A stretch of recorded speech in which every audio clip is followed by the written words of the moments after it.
MegaHerzzz. MegaHerzzz. You're listening to MegaHerzzz on 4ZZZ. Hey there, you're listening to MegaHerzzz here on 4ZZZ. There we go, okay. Dodgy mics. Yes, before we get too far into that, we would like to acknowledge that 4ZZZ broadcasts on the land of the Yagara and Turrbal peoples, and sovereignty was never ceded. We pay our respects to elders past, present, and future of the Yagara and Turrbal nations, and we stand in solidarity with all First Nations peoples in the fight for justice. Yeah, and if this is your first time tuning in or you're not too familiar with who we are, my name is Claire, my pronouns are she, her. And my name is August, and my pronouns are they, them. Yeah, and we got a beautiful MegaHerzzz team here, some of them who are not present in the room with us, but lots of love and fun. Yes, in our hearts. In our hearts.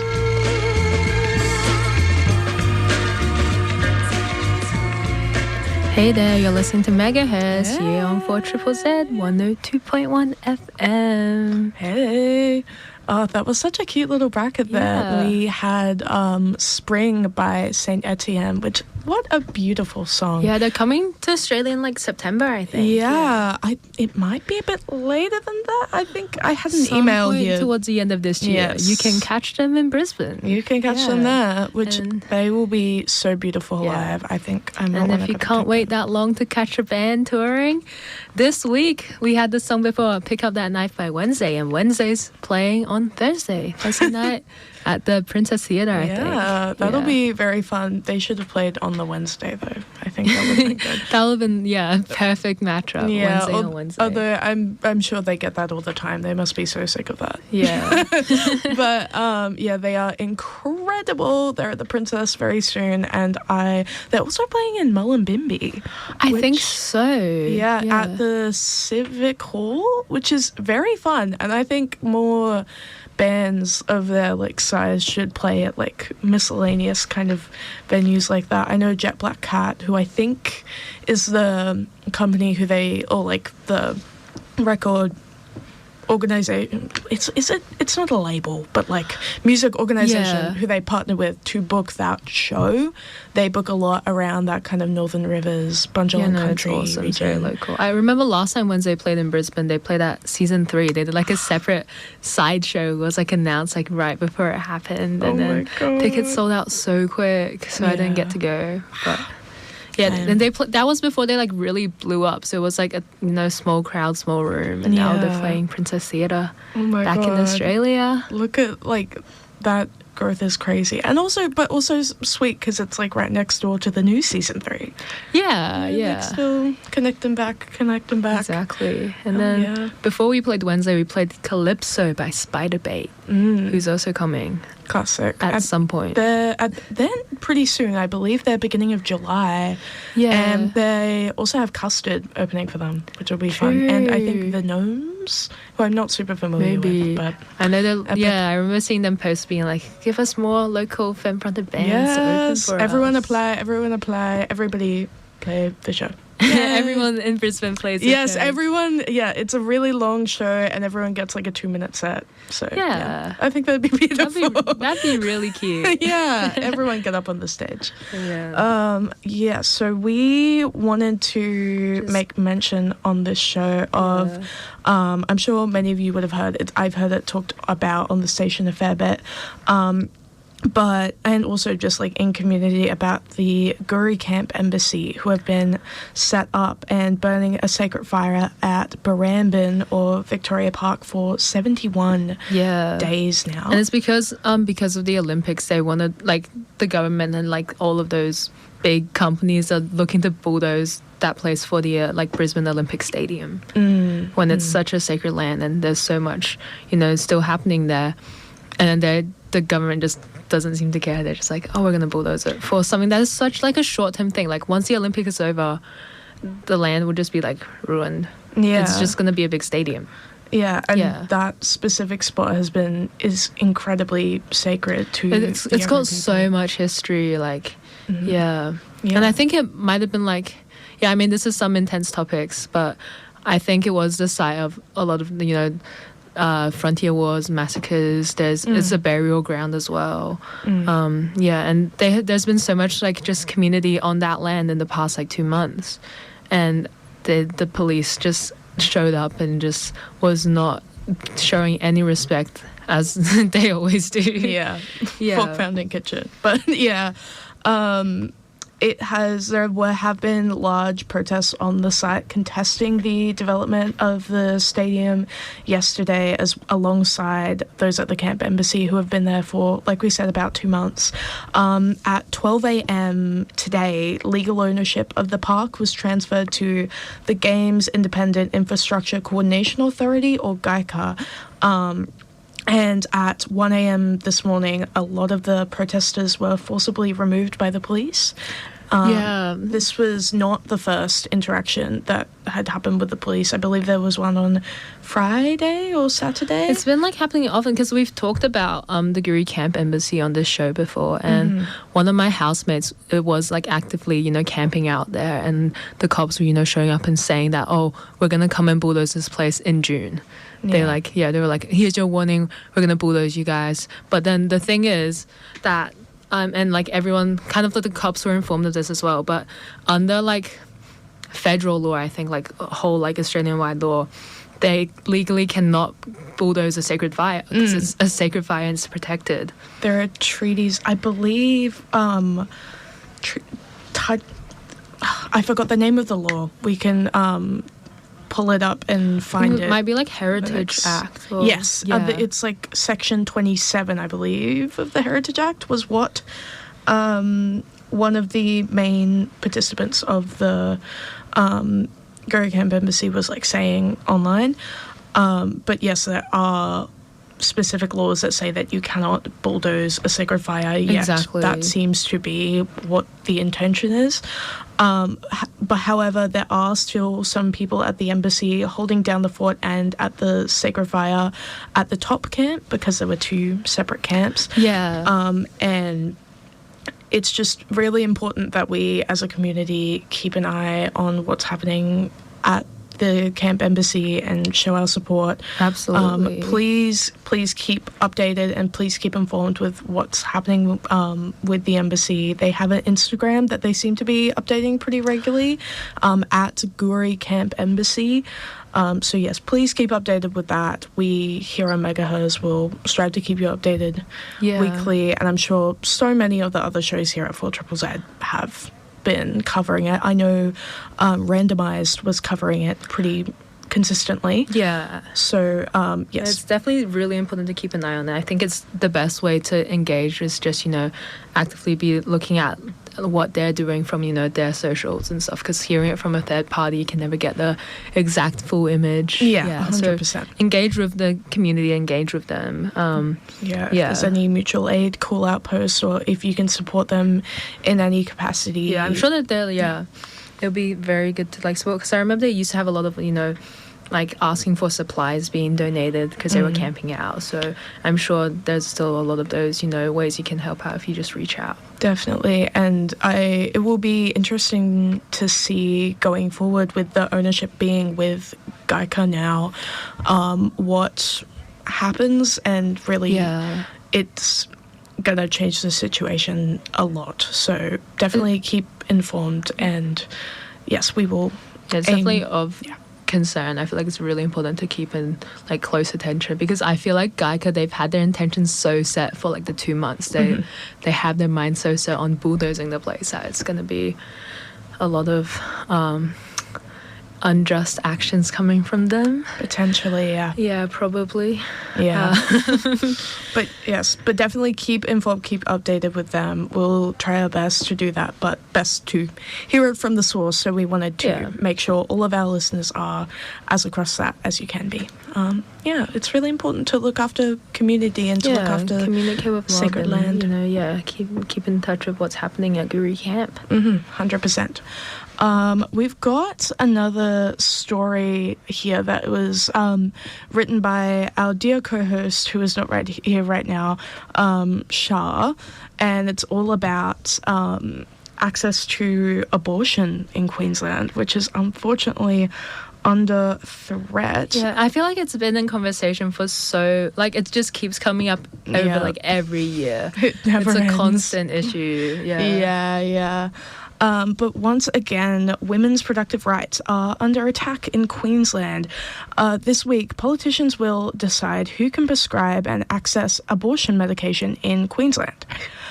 When LNP Premier David Crisafulli entered Parliament as Premier after an election where abortion was brought up as a key campaign point against the LNP, Crisafulli tried to shut down debate on abortion laws.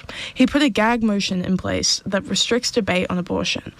However, now the Katter's Australian Party have seemingly found a loophole to bring the debate back to Parliament. In March 2024, abortion services were expanded in Queensland by allowing nurse practitioners and endorsed midwives to prescribe and administer abortion medication, including MS2-step. These regulations are incredibly important for rural and regional women and people seeking abortions due to the barriers accessing healthcare due to distance and lack of services outside of metropolitan cities. And the Katter Party is proposing to wind back these laws and stop these professions from prescribing them. Words. In an Instagram video, Robbie Katter has claimed that this law was in the implementation stage and is now ready to pass as regulation, which means they will block the regulation through a disallowance motion. This would allow them to debate on the topic despite the gag motion. However, this law was debated and passed back in March 2024 and is something that has been in practice for almost 2 years now, with many people relying on this accessible option. And we all need to turn up to fight for reproductive rights. It's Absolutely. definitely incredibly important. And at the same time as all of this happening and all of these parliamentary motions, the newly opened publicly funded hospital, the Mater Hospital Springfield, has shared that they will no longer provide abortion or contraceptive services for religious reasons. This is despite them being a publicly funded hospital, which is a little bit ridiculous if you ask me, but I rest my case. In a public statement, the Royal Australian and New Zealand College of Obstetricians and Gynecologists shares their thoughts. These are fundamental components of women's healthcare. Any entity that is funded from the taxpayer's wallet must uphold and provide legally available healthcare. They must not discriminate against individuals or block essential medical care. Public funding carries a responsibility to provide comprehensive, equitable healthcare, including reproductive care. We should be expanding access and reducing inequities rather than creating new obstacles to time-sensitive, essential care. And yeah, that is definitely a very accurate statement from the Royal Australian and New Zealand College of Obstetricians and Gynecologists. And in response, the Mater has said that they will offer transfer pathways for patients requiring services that they do not offer, such as reproductive health care. However, this approach does create additional barriers to timely care and creates a lot of stigma and shame over a process that should be considered a simple healthcare procedure. And we also know from evidence in other countries like the US that barriers like these can create life-threatening situations for women who are experiencing reproductive emergencies. And the lines of what legally and morally constitutes a termination of pregnancy are unclear. And once again, I've got another quote from the Australian New Zealand College of Obstetricians and Gynecologists here. A hospital of the size and capability presents an important opportunity to improve healthcare access for the community. Clinicians who work at the hospital have the education to deliver these critical reproductive healthcare services. However, they're unable to use their training due to this decision by the Mater Hospital Springfield to exclude abortion and contraceptive services. This decision simultaneously overlooks the depth and quality of the clinician's skill set while limiting access to fundamental healthcare and undermining women's ability to exercise reproductive choice. So yeah, thank you very much, Sha, for writing that and getting those quotes for us. And yeah, it absolutely brings up a really terrifying thing, particularly with potentially putting barriers in there for women to receive this incredibly essential part of healthcare. Absolutely. And I feel like it's been in news, in the news so much, just on and off, and then just this mother thing coming up. Now it's bringing it back into conversation. But you can see so many other countries doing this pipeline where it's one hospital will do it because they're oh, it's for religious reasons, which is I mean, there are some fair grounds for if there are religious needs to some extent, but then having it be a publicly funded major hospital that is one of the few hospitals people have access to. And then that spreads it, especially under a conservative kind of government that's pushing this agenda out. Yeah, and it's not like this is one of the hospitals in the CBD or wherever, where there's a lot of different options throughout, that are in a close area. It's a bit further out from the city, so it might be, it's quite... it's more of an impact, and people have to go a lot more out of their way to get this care. Exactly. That and then they otherwise should be able to get from something that is, again, funded by the public. Even if this was a solely private hospital, if it was entirely funded by itself, then maybe that would be a different conversation. But it's at the end of the day, it's not. So yeah, and the further out, it's the more barrier to access there is, even in the first place, to healthcare. Absolutely. If you're going to more regional areas, or I mean, Ipswich isn't that regional. No, it's not. But just the concept of it. Yeah. And I don't know. It's the approach they're taking. Yeah. Yeah, it's just it's not if you're in the Brisbane CBD and there's 5 hospitals. So yeah. And I mean, in talking about kind of these issues of women's healthcare, on MegaHerzzz we do make it a commitment to talk about femicide as well. And we're getting to the last 10 minutes of our show, so I think this might be a bit of a heavy topic, just continuing the discussion. So feel free to tune out for this little bit.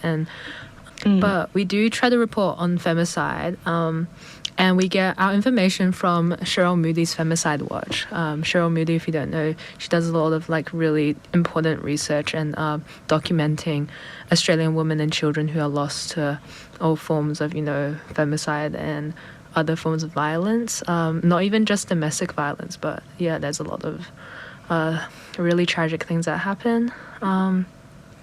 And so and we'll read out some helplines in a second. But there's been, at the latest update, there's been 30 women in Australia killed in 2026. The latest one was Klaire August, who died after a fire at a set of units in Belconnen, ACT. And this one, I feel for me, kind of stands out because I'm from Canberra, so I used to go to Belconnen all the time, Belco. But this was confirmed by the police to be a homicide, and her killer has not been caught.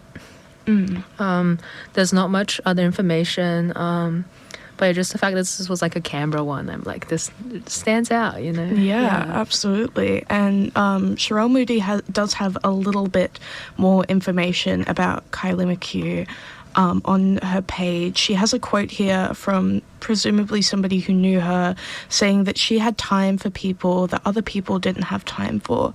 Klaire August was the kind of person who made her friends feel loved and supported, the kind of person who never turned her back on people that many disregard.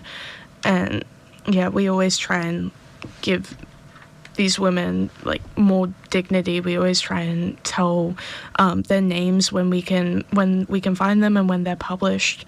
And Klaire August sounded like a really wonderful person who was incredibly caring and kind, and it is devastating to have lost her. And we also would like to give an update on a woman whose case we mentioned last week. We didn't have a name for her at the time, but it's now been released that her name is Cameron Nahar. Her and her 2 young sons, her 12-year-old son and 4-year-old son, were allegedly murdered by her partner and the children's father on the 18th of May in Campbelltown in New South Wales. But we don't have much else information on Cameron Nahar, herself, or what she was like. But at the very least, we have her name, and we hope to give her a little bit of dignity, rather than just being a number, just being seen as a statistic. Yes. Yeah, I feel like a lot of the times people focus a lot on like the killer, the perpetrator of violence, and they're always trying to like frame this narrative around like the guy. So yeah, it's definitely important to, you know, have these people's names out there and know them as like their own individual person apart from what had happened. Yeah. So, and I'm sure there will hopefully be more updates on a lot of the cases we mentioned. Sherele Moody does have a website as well where there's a memorial of all of the femicide victims she mentions. And yeah, so there's a lot more information on the individuals and who they are on that site. And if you need some support, because since this is a quite heavy topic, there are some helplines you can call. So there's 1-800-RESPECT, which is 1-800-737-732. There's the Women's Crisis Line, 1-800-811-811. There's 13-YARN, which is 139276. And there's also the Men's Line, which is 1-300-789-978. Yes, please look after yourself. We know that this can be a really heavy and really intense topic. But it's a very important topic, yes. Hence why we talk about it every week. 100%. Now, we are coming to the end of our show. This is, normally we'd like to have a song in between when we talk about this, but I fear if we do that, we might run out of time. Yeah. So I'd like to quickly mention a couple upcoming gigs and events that we have by wonderful femme-fronted or like femme creatives in our community, like femme and trans, non-binary, gender diverse creatives. We have a guided lino cut workshop presented by Ham Jambon with all the materials provided, which sounds very exciting. I want to learn how to lino cut. This coming Wednesday from 6 to 8:30 at Vacant Assembly in West End. There's also Pride Month, the Gay Skate event on June 7th, which is the Sunday at Albany Creek Skateaway, which also looks very fun. Who doesn't love roller skating? There's also a collective self-care event for advocates and activists. And it's a safe space with like-minded people to engage in community self-care, and you can bring a craft or participate in free craft activities or just sit and read a book with headphones, which is nice. I like that parallel play. And that is also on Sunday, the 7th of June from 10 to 2 p.m. at 69 Thomas Street in West End. Then we also, on Thursday, there is Tian's Life is Weird EP launch at the Black Bear Lodge.